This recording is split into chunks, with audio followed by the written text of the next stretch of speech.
Thank the Force. Thursday night is here. The crew has assembled Woo.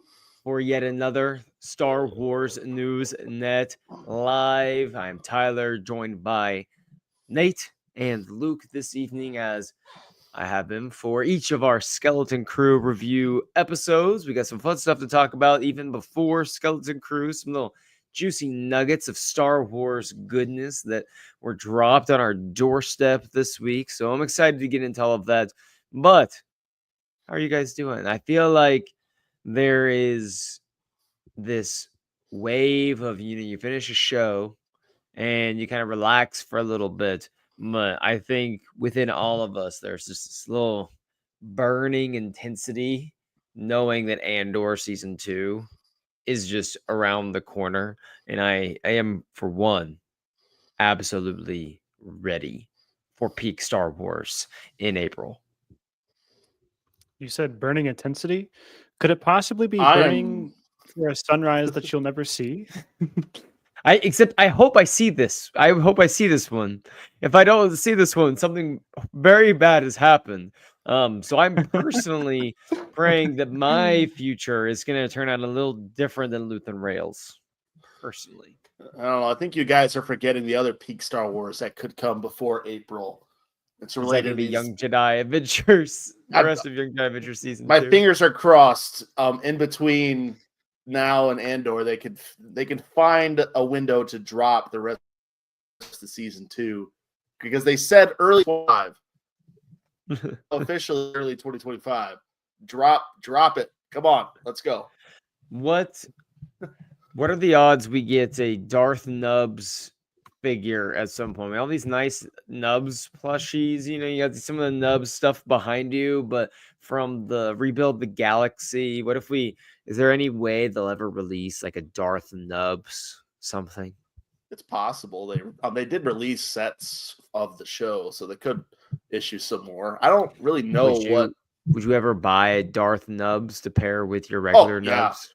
100% instantly, day one. It's not even a question. They did Darth Nubs so dirty in that show. They did him so dirty. Someone punted him. Like I forget who it was. Like that would ever happen. It's like, just why? They did Darth Nubs so dirty. We need justice. We need a figurine of Darth Nubs. Come on. Is there even a single Sith Lord, like in the history of Star Wars lore? Is there a single Sith Lord that could probably match the pure strength and aura that if Nubs truly went to the dark side and became some Sith? Is there anyone that actually could match that strength, that aura that he would put off? I don't know if it's possible. I don't know, man. That probably just Jar Jar for the galaxy. Yeah, Darth Jar Jar. I think it did one. There's this moment in the Rising Storm High Republic book, and I feel like this would be Nubs. This would be breakfast for Nubs if he was a Sith. Is where Elzar Mann, when he taps into the dark side, and absolutely he just force grabs one of the floating islands and just launches it through a section of the Nile fleet, where he just grabs this giant landmass and just kind of this force launches it through all of these ships to try to do with the dark side, and he taps into it with his rage. And I'm thinking Nubs would have said, "Oh yeah, let me do that." Nubs would have done that without even using the force. He would have just probably launched the island himself, because the man has super strength. It's like he is so strong. It's like he could move mountains if he wanted with the dark side. Like that is a genuine galactic threat waiting to happen. The Jedi Order have a ticking time bomb on their hands with Nubs that they have to get settled before they can even begin to address the other needs of the galaxy. That's for sure.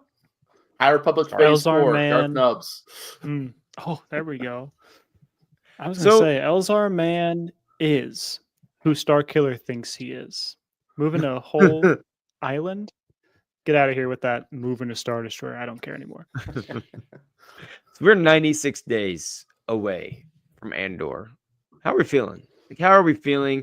What's the hype level like? Is it too soon to be super hyped for Andor? Or are you at the point where, you know what, you're you're hyped up, you're jazzed up, you're saying this thing can drop whenever. I am just here for it.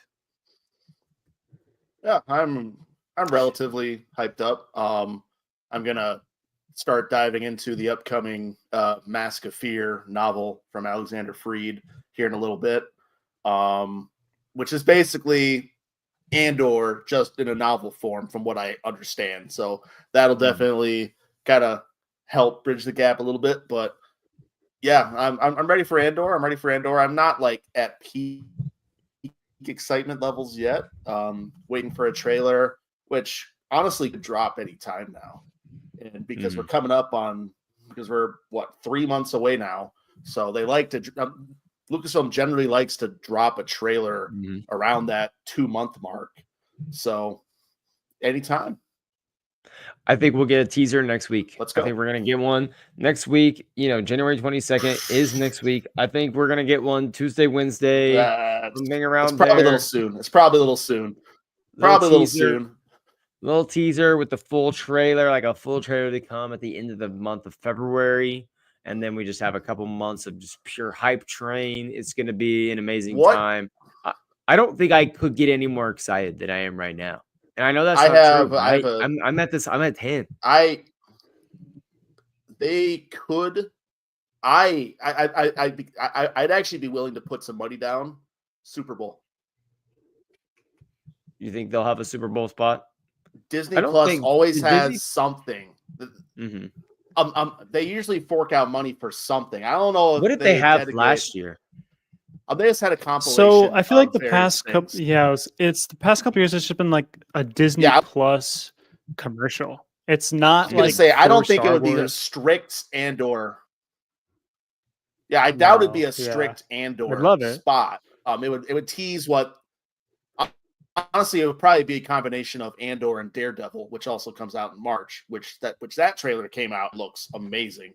I haven't watched it yet. I need to. They're probably going to market all their big shows, but I could pretty much guarantee we're going to see something at the Super Bowl. Now that I think about it, it's always a presence for Disney at that. I think for me, the reason why. Like, I've always been ready for Andor season 2. Anytime we want to talk about Andor, I'm super hyped for it. Like, we did a whole, segment like a month ago about what 2 months ago about what Rogue One characters might pop in and we might be able to see in that movie. But for me, it just feels. When was the last time we had something in the live action realm?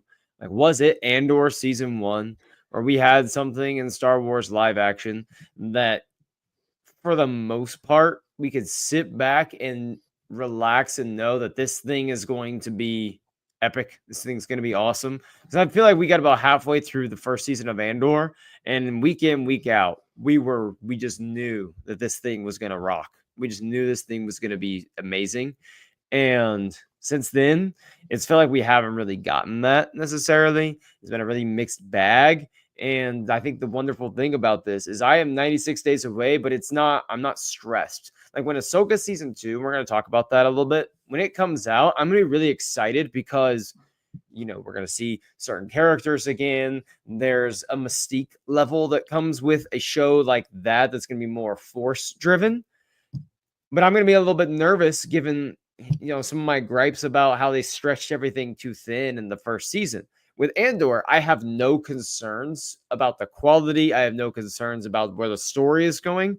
I'm just going to sit back and ready to be completely transfixed. And that's just a really fun feeling, I think, as a Star Wars fan, especially after the last year that we've had in terms of live action stuff, because animation was fine. I would like to throw in my 2 cents here that I am very excited for Andor season 2. I did go and check the Reign of the Empire Mask of Fear novel. Takes place 19 BBY, so this is more of like a post Revenge of the Sith book. But that's the point of the trilogy, is that we're going to cover the entire. Yeah, so it's going to be. It's also allegedly. Just making hype that there's stuff that's going to come in. They haven't quite said how the other 2 books are going to necessarily do things yet, but I would imagine they're going to cover the entire 19-year stretch in some form or fashion. I think so too. We'll have to wait and see. Yes. So okay. You know, I was going to say, like, it really has been since like Andor season 1 that we've had something that's like so solid at the level that Andor is at. Because I will say, I know we're going to get into it tonight, but like, I feel like Skeleton Crew was solid, but it was not to the level that Andor is at. I feel like it was a solid show, but Skeleton Crew was solid, like the way that, you know, a nice bowl of Honey Nut Cheerios with some milk in the morning is solid. Like it feels good, gets you started on the right day, but you're not really gonna remember it, you know, later. If someone asks you, like, you know, what your day was like, and if you had an amazing meal, like, you're gonna talk about the steak dinner that you had, you know, at the steakhouse tonight. You're not gonna go re-raving like a few days later, guys. That bowl of Cheerios I had hit so hard. Like, no, you're not gonna be doing that. That's kind of what Skeleton Crew was. That's a really good way to put it. That's how I kind of feel like solid, but it's not the way that solid comes across for Andor. So, wow, am I excited to get that back, because I have been missing that kind of level of stuff. Like, I've had to go to other franchises to get that same feeling where, like, I just recently watched Shogun. Shogun was a great show. It made me go, man, that was awesome. I can't wait for Andor. Like, that got me pumped for Andor, that it's going to come back. Like, I'm going to get that feeling in Star Wars. I can't wait, because it's just so good. This is like a really good, for Manslayer, like the Star Wars novel way of saying it. Like, it's Brotherhood, but not the Darth Plagueis novel, if that's what he's going for. Brotherhood was great. Come on, man. Brotherhood was great, but if you're sitting down with your buddies and you're talking Star Wars lore, or you're just talking Star Wars, like, how quickly are you going to get into Brotherhood before you just talk into all the juicy nuggets that might get from like the Darth Plagueis novel? Like, that's one, like the Plagueis novel, to me, that one's just the S tier. Oh, that book is so good. Luke, have you read that one yet, or is it still on? Are you still on the waiting list? And because there's so many people that you said before, there were some people that reserved it.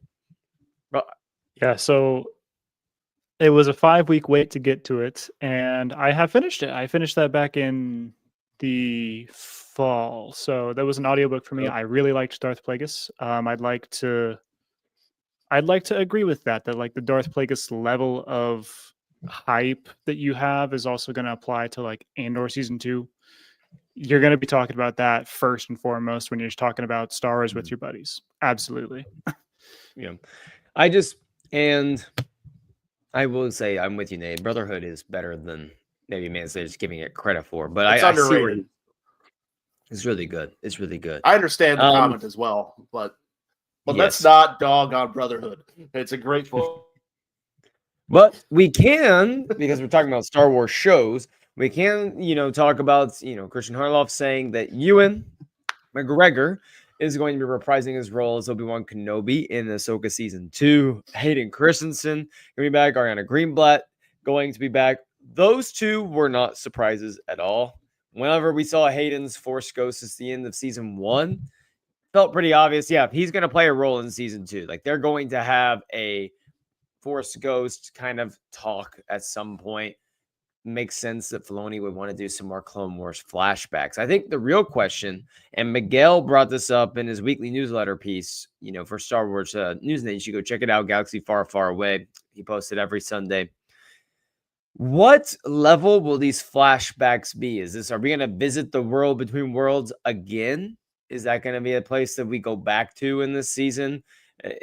Or is this going to happen a little more naturally in the story, similarly to how maybe, Boba and Book of Boba Fett, when he was healing in the Bacta chamber, that was when we got like his flashbacks.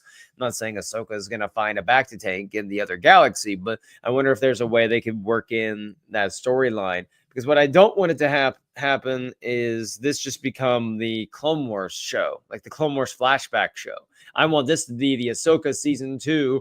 We're in a brand new galaxy exploring really weird things going on here. We have statues of the Mortis gods. The Night Sisters are now in the regular galaxy, and you got Thrawn back in the mix. I want that to be the show. I don't want the show to be, hey, remember that cool battle in the Clone Wars? We just got that again, but live action, which I'm fine. Like anytime we get Ewan McGregor as Obi-Wan, I'm gonna be jumping up and down, seeing Hayden again. Like those are gonna be great, but I want that to remain tasteful and not to a point where we're a little bit oversaturated.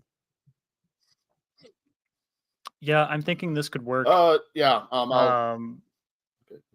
Go ahead, Nate. No. You go ahead.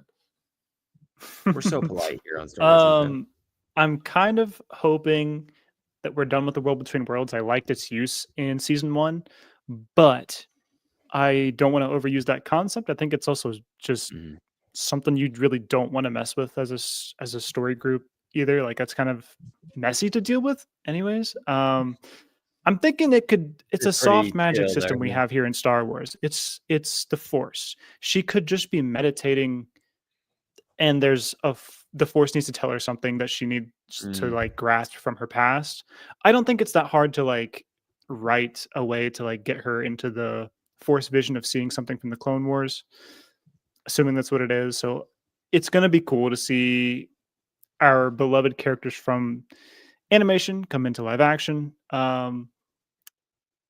And I also feel like I can hold that, and at the same time I can say I don't feel like I don't feel like I need that.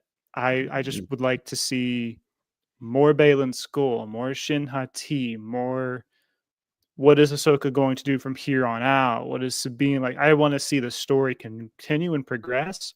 I already watched Clone Wars. I don't really need like more of that in live action. So I don't want to sound like a Debbie Downer here, but like it's gonna be cool, but like that's not like why I'm gonna be tuning in. I don't know if anyone who's a big Clone Wars fan, I don't know if there's a lot of clamoring for people saying they need it, but I think there is a level of, depending on how these roles happen, you could easily have a flashback sequence to show a moment that we haven't seen before in Clone Wars that shows the relationship between Obi-Wan and Ahsoka, perhaps, which could lead down the line in the season, perhaps, to Obi-Wan showing up with Ewan showing up as a Force ghost to Ahsoka in the future. And it kind of gives way for you have some flashbacks between them. And then she's also having conversations with both Anakin and Obi-Wan in the future. And then I think that could be a nice way of, tying in the past and then going to the present, as well. And anytime, like I said, as long as we don't overdo this, just give me Ewan McGregor loves being Obi-Wan so much, and he wants to put on the robes one more time and get the lightsaber whipping around. Like, I do not want to be the person that says, we shouldn't have that. No, if there's a way for it to work cohesively in the story, let's do it. Miguel said in his piece that, the cameo fest we might be worried about. Let's remember what happened in Mandalorian season 2. And I think he makes a really good point here about how when there was all these leaks coming out about different characters that were going to be showing up in Mando season 2. And I know, Luke, we talked about, Ahsoka's going to be in this. Bo-Katan's going to be in this. We know that Boba Fett's probably going to be in this. We're thinking, goodness, how many characters can you work into a season? And that still makes sense. But they did it in such a perfect way where it was absolutely contained in the story. It worked. And I'm like, you know what? I think we can do that again here. I think that we can recapture that magic. So I'm hopeful, I'm excited. Everything I'm hearing about this series right now makes me, I think, a little bit more hopeful that it's going to be better than season 1. And season 1 wasn't bad. It just wasn't as good as I thought it could have been. Nate, any final word here on Ewan, Hayden, World Between Worlds? Yes. Well, we should have prefaced this off the bat. This is all rumor right now. Right. Just to remind us, it's all rumor right now. Christian Harloff, he's a longtime friend of the site. He has his contacts, but he's been wrong in the past. He's been right in the past. Until we have more information, this is all just rumor. It's rumor, but come on. Like, I mean, you can use your common sense. Two of those were locks already, and at so the same you and time, at the same time, we wouldn't be doing our duty if we didn't preface that. So I'm just gonna say that as the editor in the room here. That being said, assuming it's real and it happens, I echo a lot of what you guys said. It's hard to imagine a world where the World Between Worlds doesn't come back in some form, but it's also hard to envision a world where it does come back. It's such an enigma of a concept that we don't really understand in its entirety. So hopefully Ahsoka season 2 has a better story to weave all these high concept ideas together in a more organic way. Because season 1 kind of dropped the ball in a lot of that regard. I was not a huge fan of that episode in season 1, if I'm being totally honest, because I just didn't understand what the point was. Everyone's saying, "Oh, Ahsoka learned this lesson." And I'm like, I don't see that's in what I'm watching. Like, I don't know. It was a weird episode, and I'm down for more. It's just, I hope they go about it in a more organic way that is more integral to the story. No, I understand that season 1 for me. Well, I really love that episode.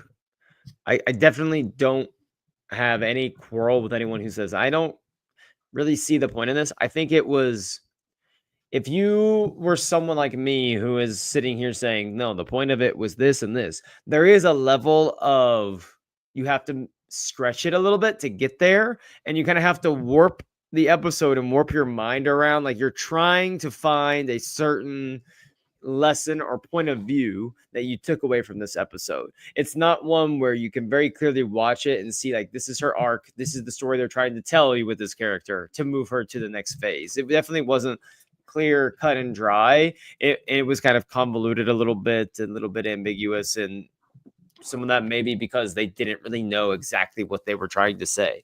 I am really excited for this show. I would be shocked if Ewan's not in it at this point. Like, I would be really surprised if we're hearing rumblings this soon about something. I think, honestly, we're going to get an announcement at Celebration. I think it's April. They're going to announce. I think they're going to bring out some of the cast. I think Roy McCann's going to make an appearance. I think Ewan and Hayden are already going to be there. I think there might as well just be like, yep, we're in Ahsoka season 2. Like, this is going to start filming in, a month, something like that.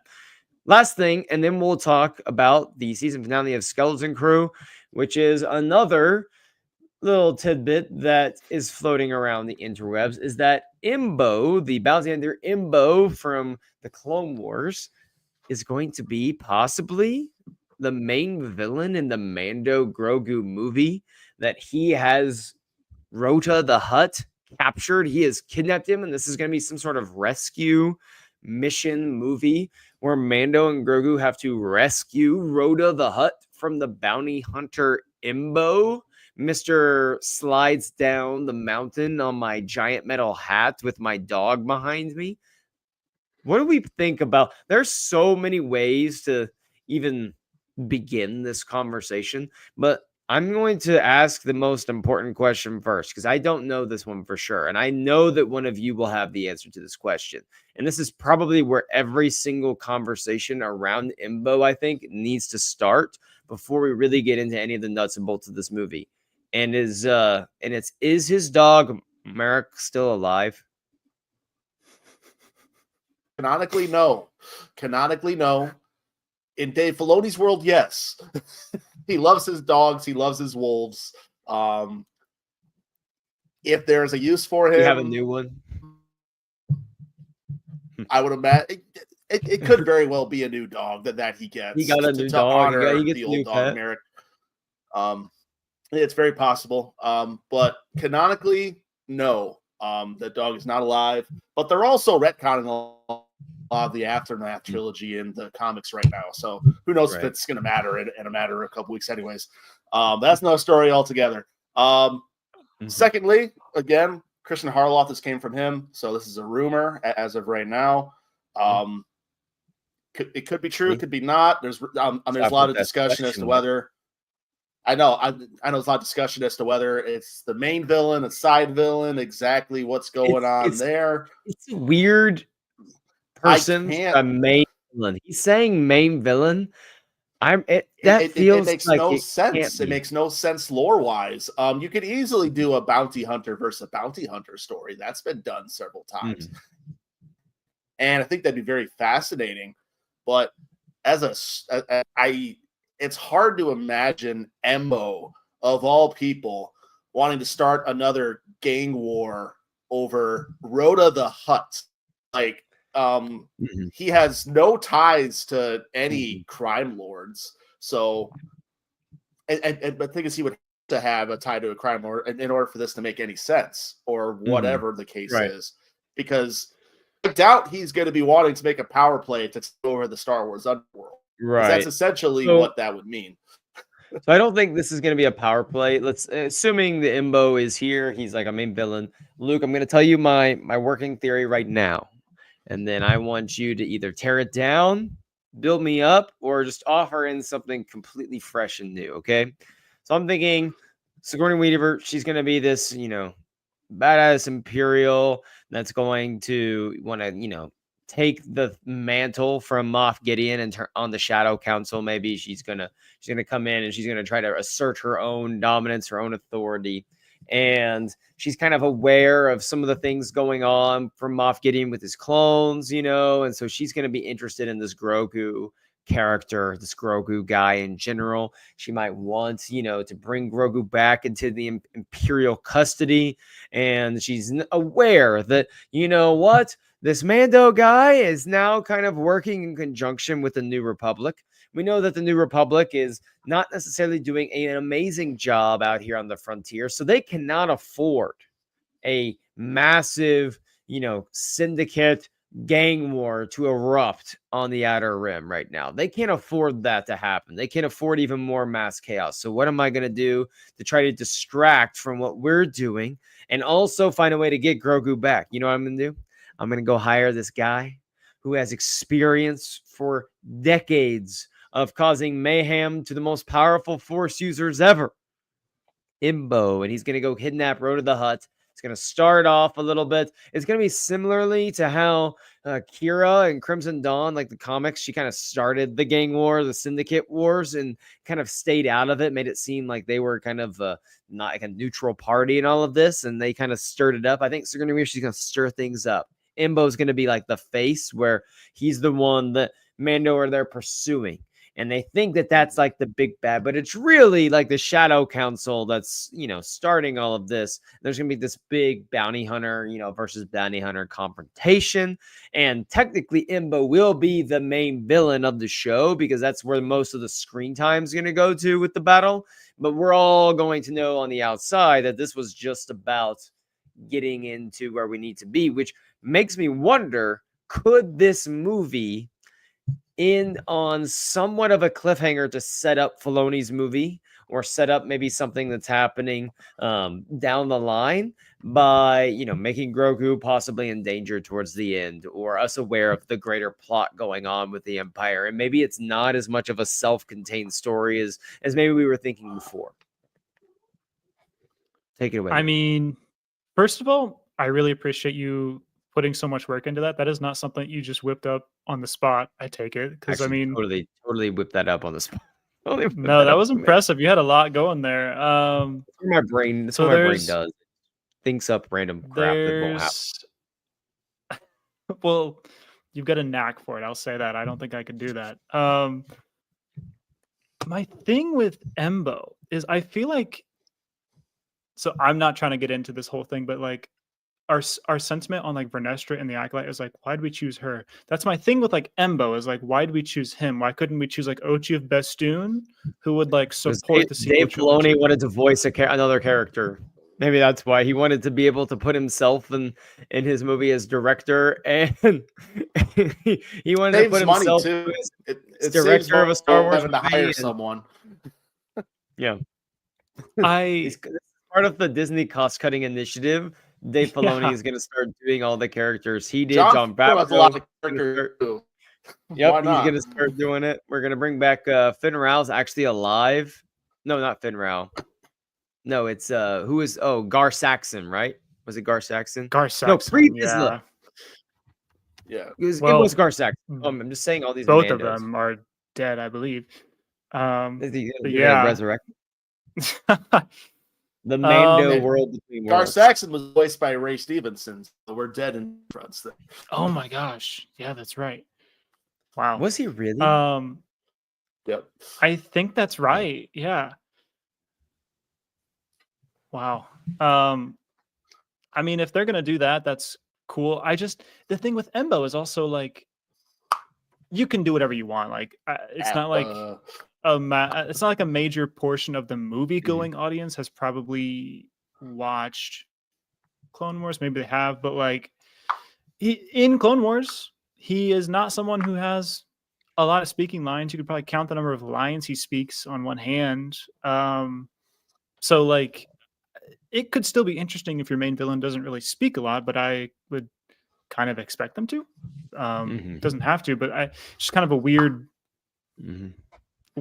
pull. I don't know if he has to even speak a lot. I mean, Mando He doesn't really necessarily have speak a to. ton. You know, he's not going on any monologues or anything. But just the look. That's If you get correct. the look of Imbo and you have his vibe and his feel, he can feel menacing without doing anything. Just have him do something sinister at the beginning. Maybe he takes out, a bunch of New Republic officials like it's nothing, or we see Rhoda the Hutt kidnapped and we see a bunch of Gamorrean guards taken out, or some Trandoshan bodyguards. I don't know. Just I'm trying to think of something that sets the stage that this guy is the elite class of binary. Because, for instance, Cad Bane in the Book of Boba Fett, there was a lot of people that probably watched the Book of Boba Fett that didn't really know or weren't very familiar with Cad Bane, but it didn't take you but 5 seconds to know this guy is a bad, dude. This guy means business, and he has, Cad Bane just has a certain presence about him that other characters maybe not have. And you could Imbo's not on the level of Cad Bane in terms of probably the cult following, but you could probably generate a similar vibe, especially given the length of a feature film and what you can do in a feature film. That's correct. I think it could definitely be done. Like it takes 2 shots and a couple scenes to make Embo seem like he's a force to be reckoned with. He really is in Clone Wars. Like he is really tough to like escape from. So I'm not even saying he's a weak or bad character. It's kind of just perplexing to me. Like if you're going to go with like a character, if you're going to take a character that already exists and we're going to use that character in this movie, I feel like Bosk has a cooler, like he has like a bigger following. There's like other bounty hunters that exist. Bosk is a name that definitely would have generated some head turns, that we might have been at least a little bit aware. Yeah, I mean, that makes sense. And obviously you already killed Cad Bane, of course. So that can't really happen, but we'll see. We have a long ways to go. We're going to be getting a full trailer. Do you guys think we will see, assuming they release a new trailer, like a brand new trailer at Celebration, it's, a minute and a half long, something like that. Do you think we will see, if Imbo is indeed in this movie, do you think we will see either him or Sigourney Weaver's character, or will it be neither? I'd imagine both, because they're the only 2 they count so far.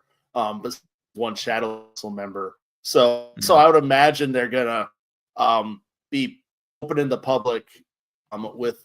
Well, I guess they haven't announced that official confirmation if he. But that name's already out there. So we'll throw there and do the story if there's another villain in the background. If it's your first movie trailer at Celebration, Nate, you're poor Wi-Fi right now, bro. I know it's. I don't know what's going on. But you got to go big with your first trailer Celebration. So It's easy. The Manslayer, easy win we is always bringing appreciate Weaver out. Star Wars marketing. Nothing. They can't show nothing when it's their first movie trailer back. They can't. They have to go as possible. If they do this nothing, it's a failure. So hope they learn a lesson. They won't do nothing. It'll be a celebration. They'll deliver something. It'll be something new. I think that Weaver is an easy one to put in the trailer, and then you have her there to do a little bit of a panel with some of the people that are going to be in the movie. You could have Favreau there because he's going to be him and Filoni are going to do a joint appearance, and they're going to talk for a minute. They might bring Weaver out. If Pedro is going to be there, he might come out for a moment. There's going to be a few things like that happen. It won't surprise me at all. That's what I'm anticipating. So let's go ahead, dive into it. We had an entire Star Wars show that ended this week. Skeleton Crew is in the books. It is done. We can put a wrap on it. It was a good time, but not for a long time. But maybe we'll see some of these characters again down the line.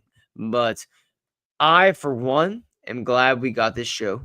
Nate's going to hop in. Maybe he'll be back. We'll see what happens. Luke, what is your overall feeling on Skeleton Crew now that it's done? And then we'll talk about the finale. Actually, no. We'll pivot on that. What were your initial thoughts just on the finale? Let's go ahead and give a full finale synopsis here. My thoughts on just the finale episode? Is that where we're going?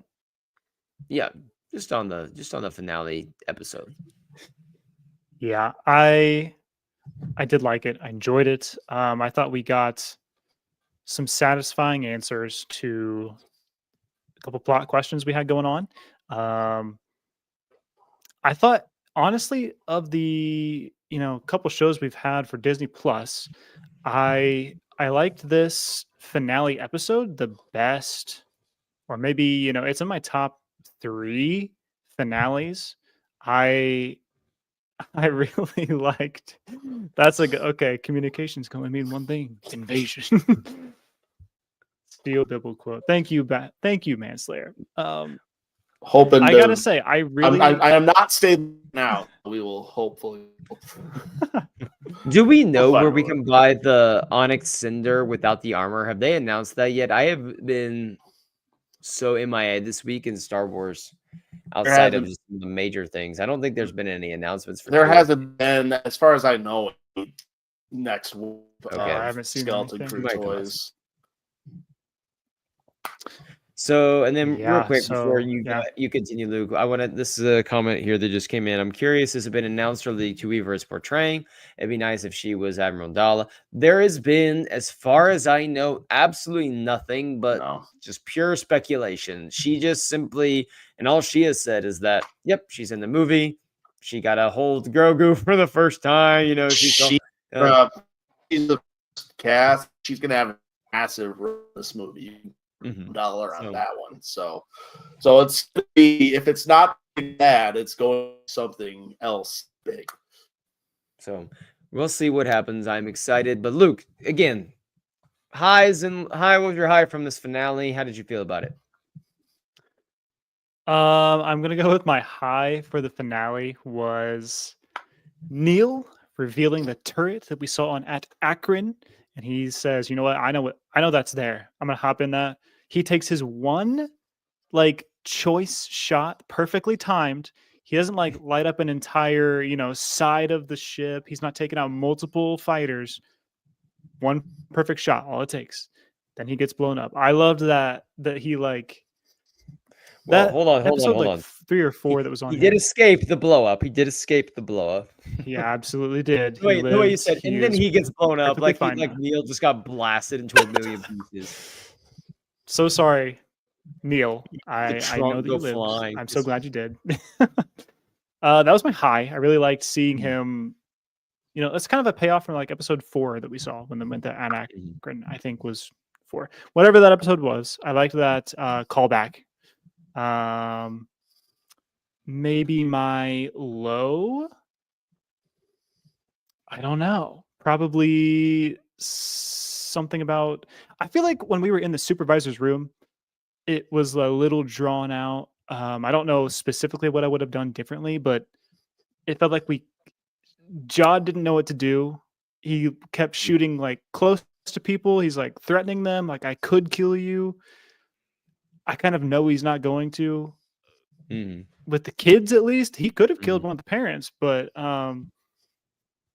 there was just a lot of back and forth, and it was like a little bit too much for me. But Right.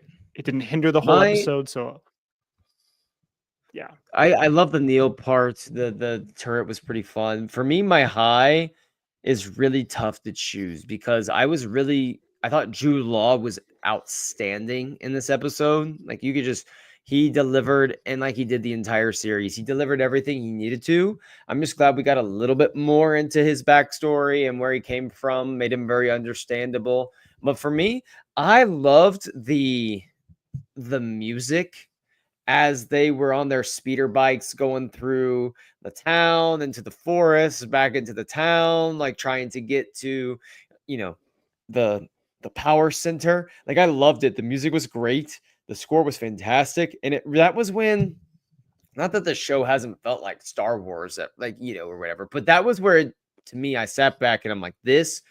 I texted Luke, Nate, when I was watching it because I watched it much later than he did. I said, now this is pod racing when they're just on the Yes. speeder bikes. The score is hitting. They're you got pirates trying to blast them right there, and you just it was the first time where I was actually just really excited watching it. Like I've sat back and I've just kind of enjoyed it, but that moment was where I was sitting up. I'm like, this is good. Like this is exciting. Just that whole aesthetic of you have these pirates shooting lasers at these kids on their speeder bikes trying to get away. Like I really enjoyed that, and I thought the music for this is by far the best music, the best score for any episode so far. Like the soundtrack for this, I really enjoyed this episode a lot. My low, this one is I have an actual. My low is actually, who the heck does Wim's dad think he is? When Wim gets home, we're going to talk about the parents having their moment. Screw that, okay? First thing he wants to talk to Wim about when they sit down is, can't believe I got to reschedule your assessment, man. Thought you would have learned something. The first thing he wants to talk about is Wim's assessment. Like your son has My just been mom was caught. the same way. Whenever I got in trouble, she would I understand that to a T. That is peak okay. single parent behavior. In trouble is one thing. He's been missing off the planet for like a week or two. I don't know how long he's been gone. You don't think I went missing as I went missing sometimes as a kid? It's the for weeks. like he's been Maybe gone not for weeks, but and, I mean, I never came home strange. He sits down and he says, "Man, we gotta reschedule your tests, boy." My mom did the same thing when I was young. I don't. And that's ridiculous. I don't know what you say on this. That's realistic. It can be realistic and also a weak move by dad here to just come on. Really is. Like it's not good parenting. That was my low. That is reality. Well, just because it's my low doesn't mean I'm saying it's not like reality. I would, my low doesn't have to be, this doesn't resonate with me. No, my low is that guy is a loser. I don't care if he finally had a little bit of a taste of adventure and he was, what he did at the end of the episode? Everyone's going to kind of give him his flowers. Like, oh, he finally, he's tried to help save everyone, everything. He tries to save everyone and, he stands up for his kid. Yeah, congratulations. You finally did what a parent's supposed to do. It took you forever, but you finally figured out, hey, maybe I should put my kid's safety, my kid's well-being ahead of his freaking assessment when he's 10 years old. He's like 10 years old and I'm putting this test. It's like when my dad on the weekends when I was in elementary school one time, I was shooting hoops in the backyard. He called me in and he made me take a test on the weekends. And I got to school the next day. It's a true story. I got to school the next week and my teacher sits me down and gives me these tests. And I told her, I've already taken this. And she's like, what are you talking about? My dad makes me take tests on the weekends. And she goes, wait, what? And then my dad got called in. There was this parent teacher conference for the quarter. And she said, hey, could you stop giving Tyler these tests? We're doing them in school. What does my dad turn around and do? He tells me, he says, hey, stop telling your teacher about the tests that I'm giving you at home. I'm like, dang it, I thought I was about to get out of these tests. Nope. I just got to keep taking them and I got to be quiet because now the teacher's going to try to find some different tests. So I'm sick of the parents telling us about what tests we got to take, especially when my boy Wim has just been on a galaxy-wide adventure. Man. What the? Yeah, I'm sorry. Oh my god! Like just this. I had Nate, you're broken up again. I think it's because the Force is saying that I am 100% correct on Wim's dad here. Luke, you have any thoughts, Luke, while Nate tries to reestablish his connection? First of all, Brian K. Bradshaw, what are we doing? Giving tests on the weekend? This is insane. I was in second grade. That's when it started, when I was in second grade. Man, that's kind of There's nothing I could do.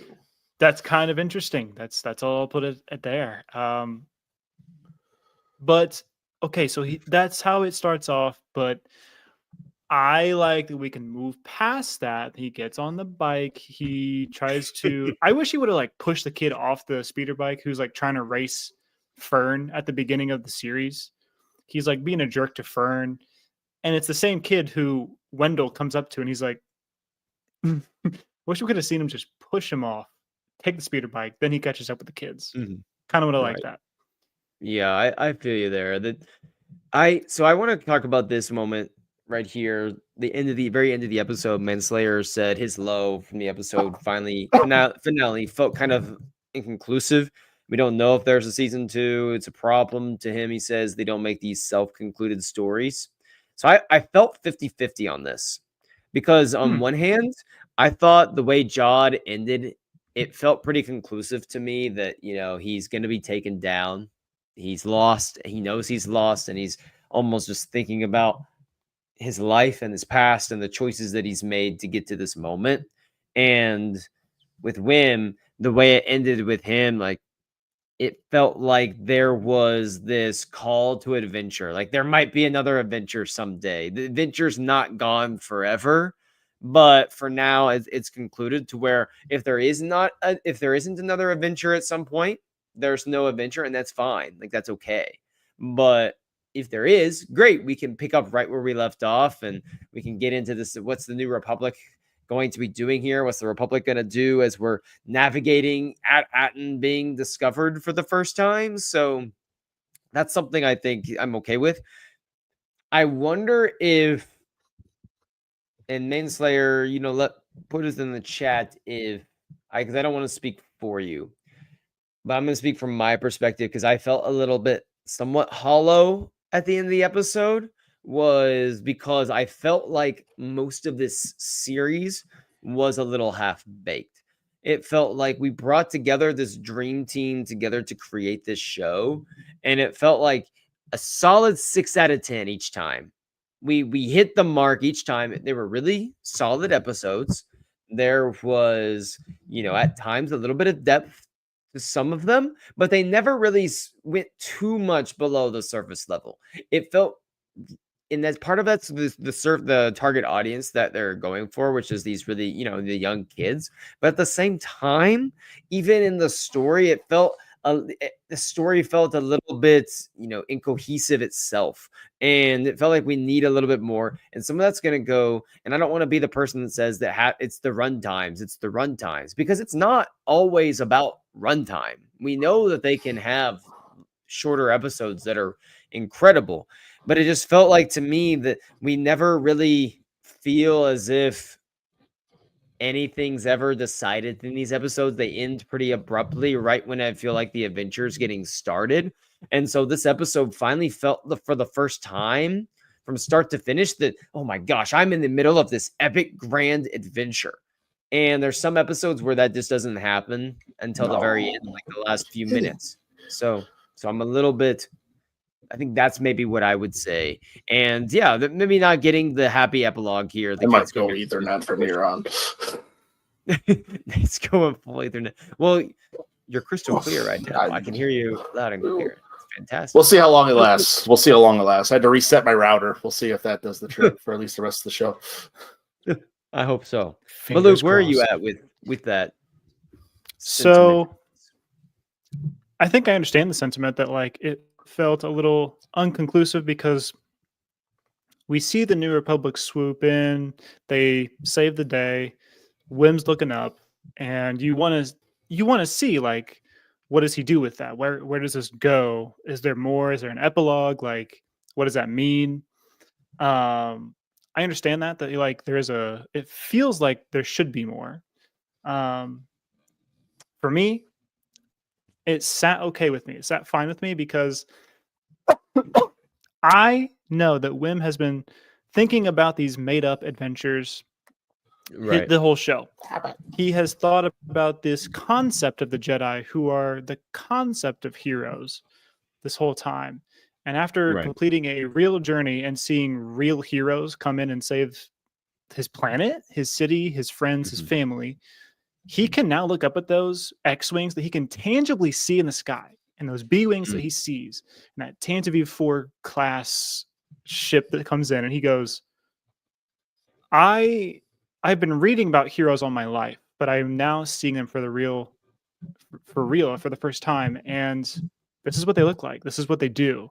Maybe they don't have, lightsabers and they're not doing backflips off of rocks that I'm reading in my comic book, but they're coming to help me.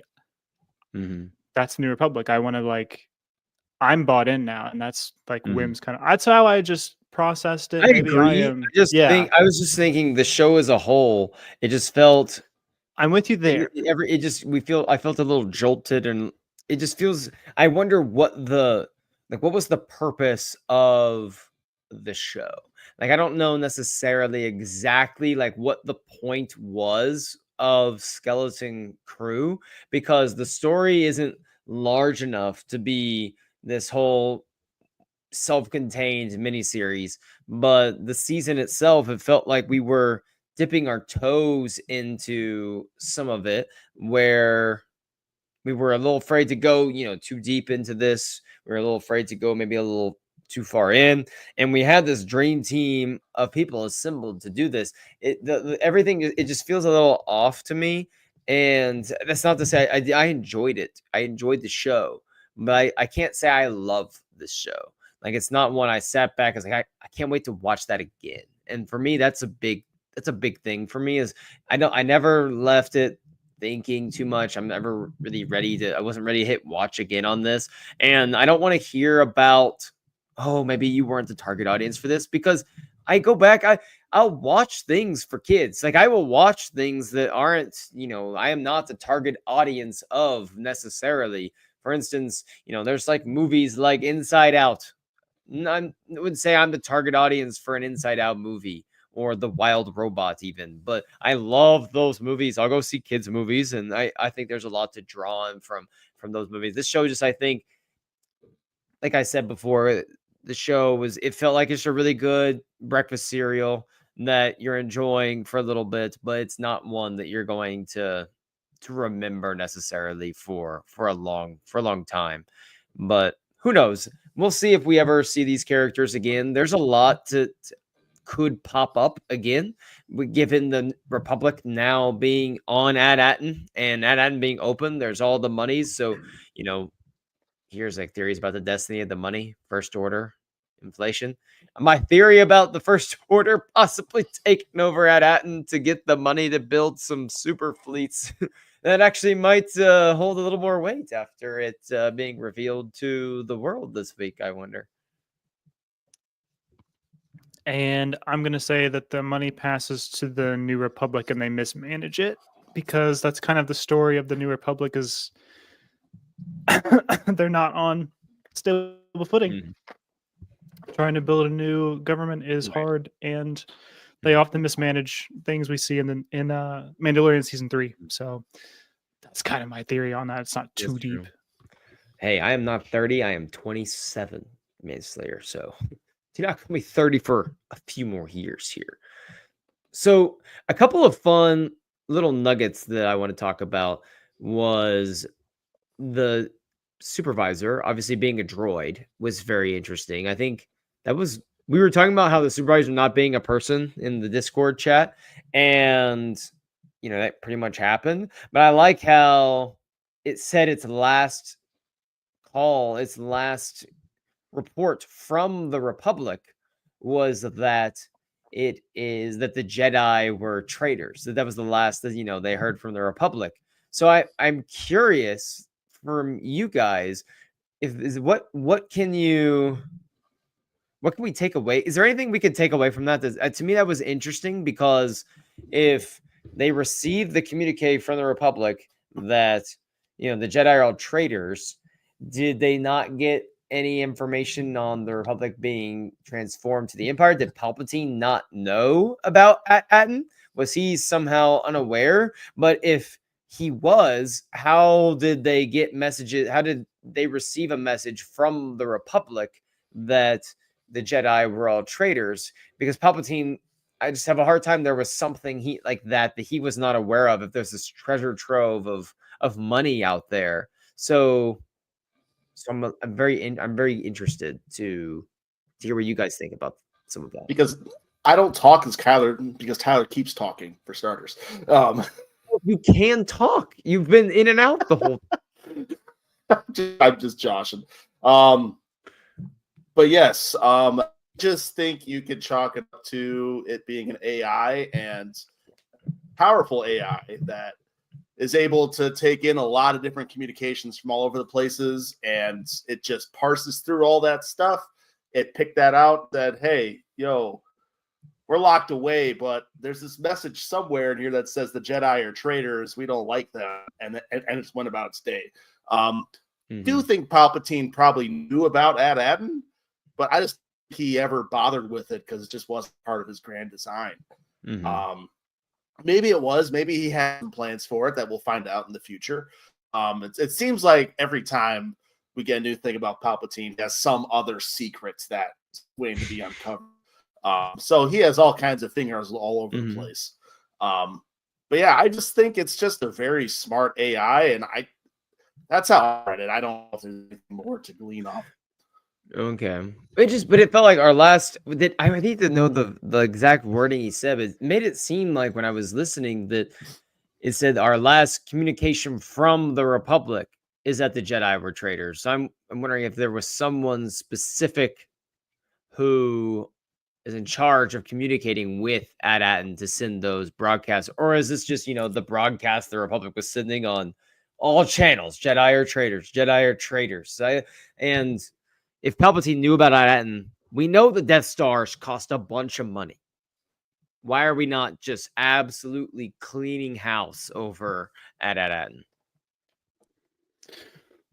Great questions. And I think that's kind of where our low points with the season lie, is that there's these questions that I think are kind of vital to the story, not fully, but kind of, and that just feels a little half-baked. I think I could have used a little bit more there from the supervisor on what exactly was the relationship with the outside world, the outside galaxy, because my take on it was that the supervisor has been receiving all communications. The supervisor has been fully plugged into everything going on in the galaxy. It has decided that for the best keep safe of the planet, it doesn't need to relay that information to its people. The supervisor knows everything. It's just that it's keeping stuff from the people because it parses out what its people needs to know and doesn't need to know. And I think that's maybe even what Nate was saying too. So that's kind of where I lie on that, which that I was wish the I system could have in confirmation. The 7th episode.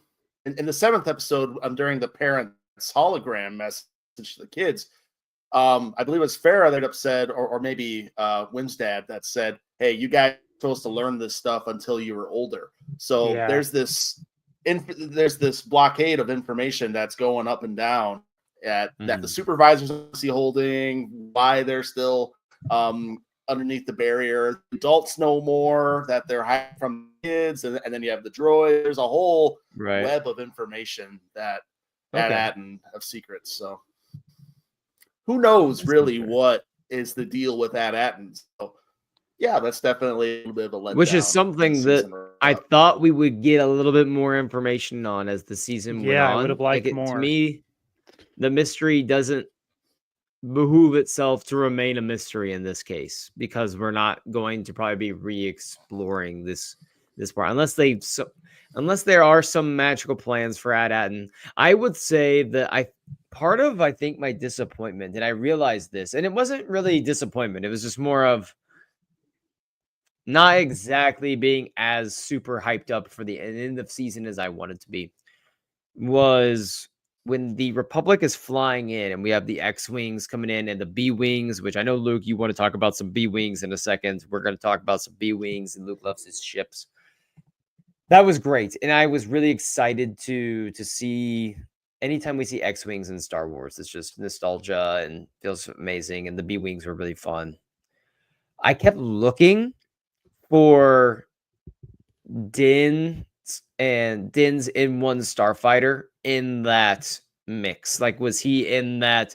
He got called in. I was just looking for it. I was waiting for it. Because they kept doing little, cockpit shots of some of the pilots, and I was waiting for Carson just a Teva. very quick, maybe Carson Teva, but just some sort of connection. But I was thinking maybe they do Mando's helping him out, and quick Mando shot here because he heard pirates, he heard something like that, and maybe that's when he was going. And I thought to myself, normally I'm not someone that's sitting around, and Luke, you know this too, I'm not sitting around looking and trying to get a cameo out of something. Like, I'm not trying to will that all the time. That's not why I'm watching. But in that moment, I was really watching because I was like, oh, is he going to be back? Is he going to be back? Are we going to see Mando?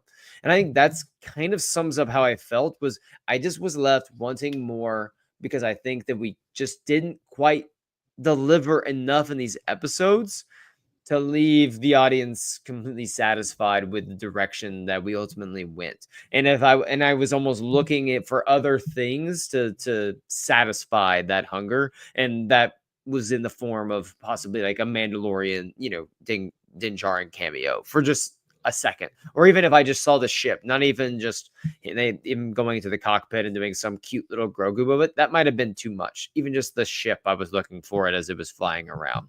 But Luke, I know you were excited. I know you were just eating up the B-Wings that were popping in. Yeah, so I really like the ships and just the little like lower pieces that really don't like affect the story. I just kind of like digging into the stuff that's ancillary. That's my favorite thing about Star Wars, is like, why is that lightsaber hilt like that? Why is that ship like that? So yes, the B-Wings were a big deal for me because they're cool. Because they're from Return of the Jedi. We saw a cool prototype B-Wing in Rebels, my favorite show. And also, I just finished a very good book trilogy that happened to focus on some very cool starfighter pilots. One of them being Chas Nachadik, our favorite alien here. And she flies a B-Wing if you would like some more stories with B-Wings in them. Shadowfall, Alphabet Squadron, that's your stuff. So yes, come on, it's cool. You see the 4 lasers come together to make one super laser, and it destroys that ship. I mean, there's not a lot to it besides the fact that it's just cool. That's an awesome moment from Rebels when Hera does that for the first time. That's a really great scene. So anytime I see a B-Wing, like that, it gives that, we get also a little. It reminds me of Hera. So is she a big role in that trilogy? I haven't read that one. So there's like 5 main characters. I'd say she's the 6th or 5th biggest character in the trilogy of books. Nate, I mean, she's a pretty serious role in that. Was there like a little Easter egg or a little tidbit that you just really loved that they put in there for the finale? Really notice much of anything. There were Independence Day, War of the World type vibes as pirate ship coming down and all the people that are looking up into the sky, seeing these aliens they've never seen in their lives. And they have no idea what's coming for them. So it kind of had that alien invasion type of vibes, and I love that stuff. So that was a lot of fun. Other than that, I didn't really pick up on anything. Right. Yep, that was fun. So I didn't notice any squadron names or pilot call signs. I think it's a rare case maybe where Star Wars people didn't lie to us when John Watson and company said there's no major cameos or callback things. Like, they were pretty much telling the truth, because there wasn't very much in there. The only things I can think of that might be, they're not cameos, but the big, like the junk crab that was made up, and there's like there's like an R2D2 inside, and a chunk of the Millennium Falcon was part of that's just fun little Easter egg nuggets that they could throw in. But they were actually telling the truth here. No big cameos or anything like that for the show. It was just a self-contained story set in that part of the timeline, and it works. I think we all maybe left wanting a little bit more, and that's the part where I was just a little bit. What do you think about this? Someone said Cal Kestis could fit as a cameo to restore Wim's image of a Jedi. We don't know if he survives past the original trilogy, so I would love him too, and I would love that to happen. I think that'd be really cool. Sorry, Mansley, I don't want to yuck your yum. I can't see a world where he could survive. So really, to the Empire, he is so close to the Empire. I don't think he live. So I don't. There knows of instance. What boy dead call. I just wonder if they are completely avoiding any Cal Kestis cameos. They're just letting the video game team do their job and do their work as they should. And they're just gonna say, we're gonna let them tell that story out, and then depending on what happens in that story, then we can maybe bring him into live action at some point. I would not be surprised if they were able to work something in with him down the line. I don't think it'd be very difficult. Yes, Luke. It's been a lot of rumors being in action, so it's something they have on their board of ideas. It's just, I think that the video games come first. Character. That's all I was gonna say. Is let's let Jedi 3 do its thing, and then from there we can have fun with Cal Kestis and some other mediums. I don't like when we take Vernestra Rowe and put her into a show before her story is over in the High Republic. I don't like when we, jump ahead of ourselves. So I would like. No, I'm really not, but it's just I guess it's on my mind tonight. I don't know what's going on, but I just don't want to cut ourselves off at the knees. Breaking news. I have slight breaking news. I apologize if I'm breaking up. Snyder dropped, and in fact, we were talking about Bernie Weaver and who might be playing in Mandalorian Grogu. Apparently, Nate, put it in the private chat or put it in the chat, because we can't really hear you at all. You're breaking up too bad. And we don't. If Jeff Snyder's dropping something about I heard Sigourney Weaver, I heard Jeff Snyder, and then after that it got pretty bad after that. So I'm very curious what this could be. Luke, what is your prediction on this before, as Nate is sending it in to the chat here? What is your prediction? Sigourney Weaver is also playing Road to the Hut. No, I'm joking.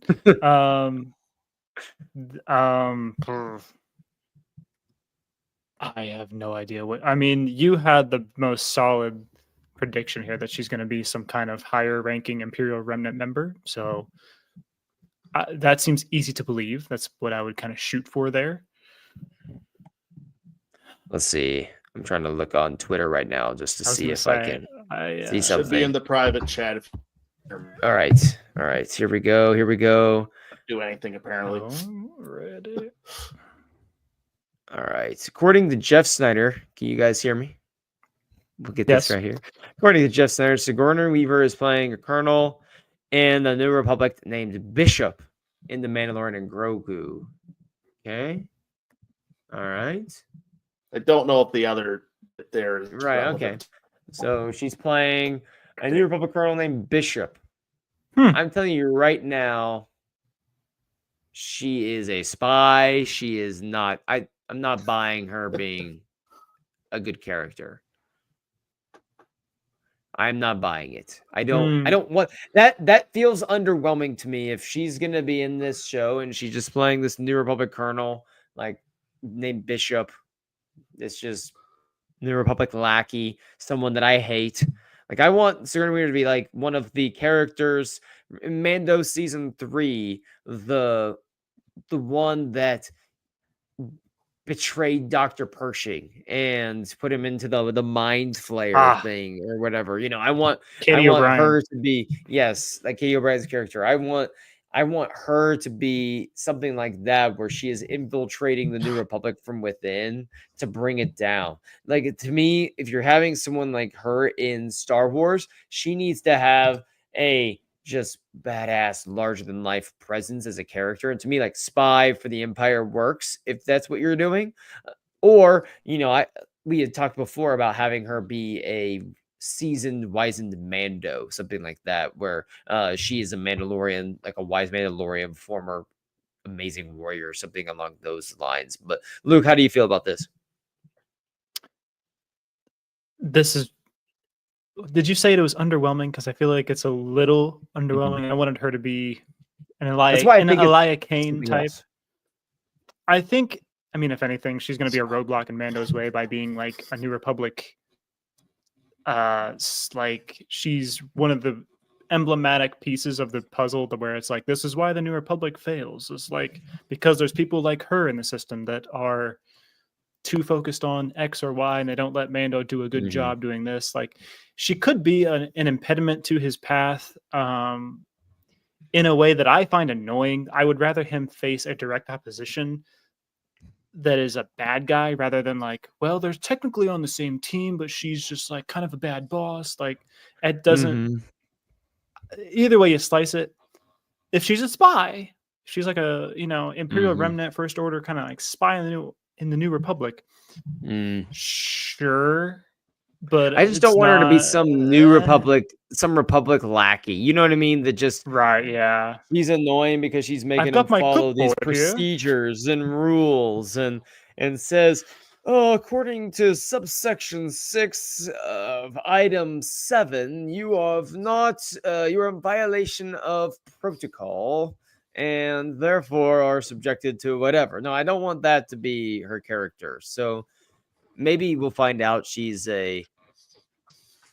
or even maybe she's a sympathizer. Maybe she's close with Zeb and she's a former rebellion general or a rebellion leader, and she's frustrated with the way the Republic is doing things. And so she is a rebel still true and is kind of going to go against the Republic authority and help maybe Din in what he's doing. Maybe the Republic doesn't sanction helping out Rhoda the Hutt and getting involved in this gang war that could erupt or whatever, this trap. And she's like, you know what, we're gonna help anyway. We need to do this. The Republic can't afford something like this right now. I don't know. It's just too early to tell. Obviously, we need more details down the line and of what this could possibly be. But he's kind of the man right now in terms of Star Wars scoops. So I kind of, anytime he's dropping something, I'm buying what he's selling for the most part.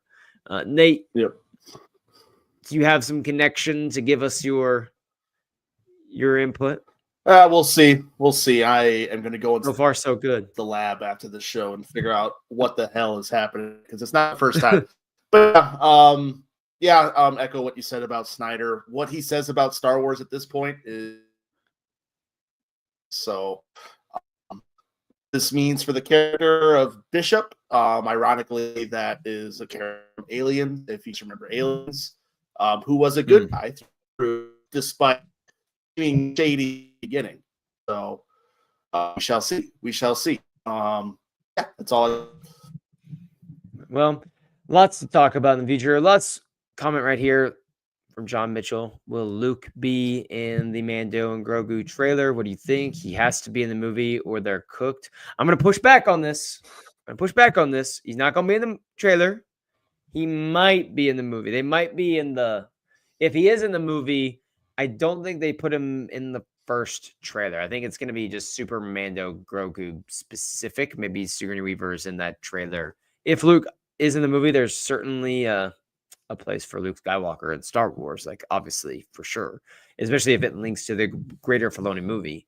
But I think the hype around Star Wars being back in theaters, these two characters are lightning in a bottle together, and this movie just needs... Miguel said it. We were on our pub. We were talking about numbers. This movie needs to hit, and 500 million feels like a good number. If they hit 500 million, they're probably wanting to do another movie. They're probably really excited about the future of Star Wars, in terms of this timeline, this where the movies are right now. I think it can hit that without Luke Skywalker. Easily. I think so too. First Star Wars in 7 years, I think it has a good shot of hitting at 500. Assuming it's good. Yeah, I don't think Luke will be in the trailer. It's the movie's called Grogu. The focus has to be on him. It has to be on him in the market.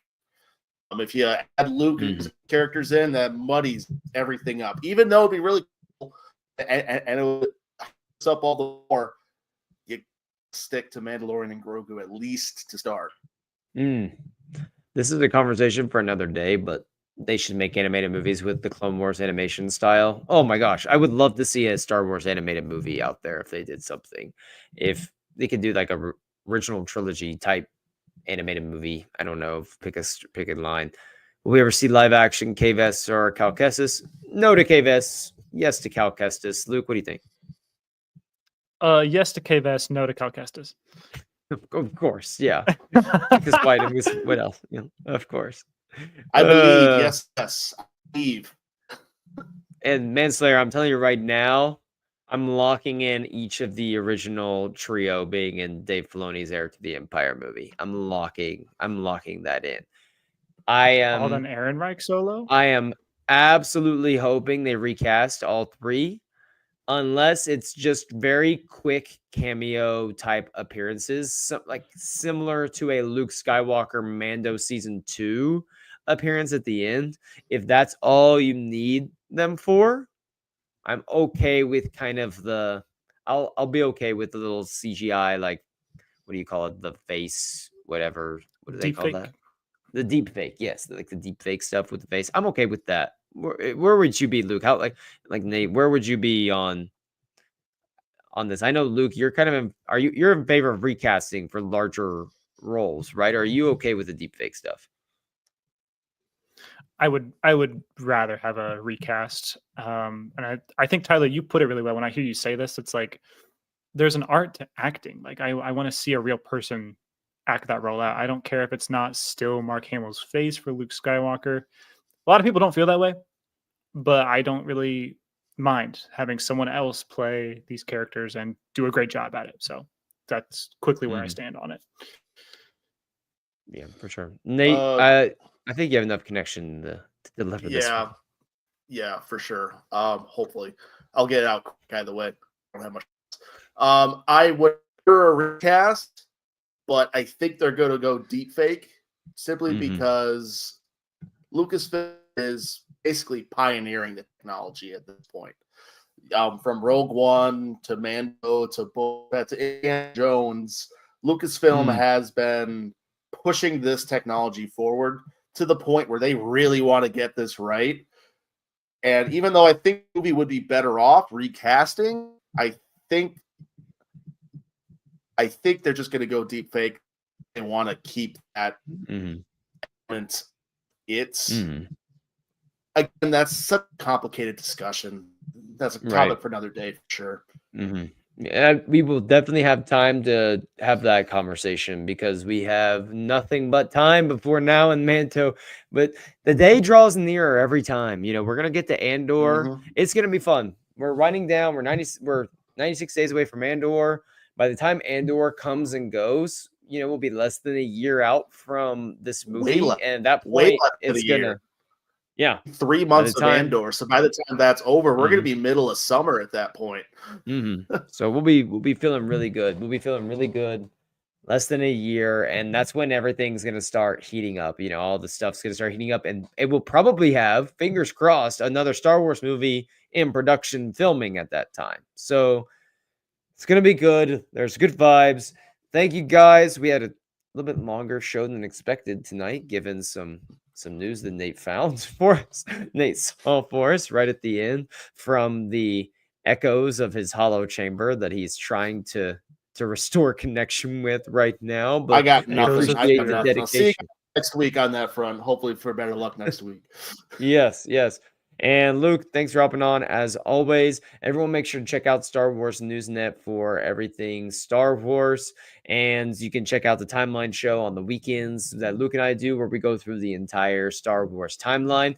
Check out the podcast from Tuesday that Miguel and I did. We did 25 predictions for 2025 in Star Wars. We tackle the 25 biggest questions around the fandom right now, and we gave quick predictions for all 25. I don't know how we did it in like under an hour, but we did. It was fantastic. So remember, everyone, for light and life, we're all the Republic.